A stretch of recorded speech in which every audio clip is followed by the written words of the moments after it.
Back to my channel. So ఇవాల్టి short video వచ్చేసి చాలా ఇంట్రెస్టింగ్ అండి. అదే అండి మన శారీ ప్లీటింగ్ మెజర్మెంట్స్ ఎలా తీసుకోవాలనేది అయితే ఈజీగా చూపిస్తాను. సో వీడియో ఎండ్ వరకు చూసేయండి. ఫస్ట్ సైజ్ వచ్చేసి మనం బెస్ట్ సైజ్ అయితే తీసుకోవాలండి.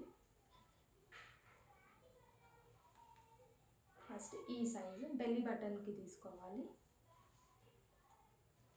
సెకండ్ సైజ్ వచ్చేసి మన షోల్డర్కి పిన్ పెడతాం కదా, అక్కడ నుంచి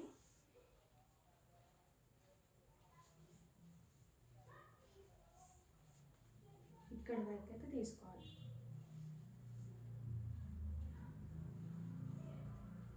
మన టై దగ్గర వరకు. సెకండ్ సైజ్ వచ్చేసి మన షోల్డర్ నుంచి టై వరకు అయితే తీసుకోవాలి, ఇక్కడ వరకు. థర్డ్ సైజ్ వచ్చేసి పళ్ళు, మనం ఇక్కడ నుంచి మనం ఇక్కడ పిన్ పెడతాం కదా, అక్కడ నుంచి డైరెక్ట్ మనకి ఎంత పళ్ళు కావాలో దాన్ని బట్టి మనమైతే తీసుకోవాలి. సో దట్స్ ఇట్ అండి. ఈ మెజర్మెంట్స్తో మనమైతే శారీ ప్లీటింగ్ ఈజీగా చేసుకోవచ్చు. అండ్ ఈ వీడియో నచ్చితే లైక్ చేసి కమెంట్ చేయండి అండ్ షేర్ కూడా చేయండి మీకు తెలిసిన వారికి. And thank you for watching my video. Bye.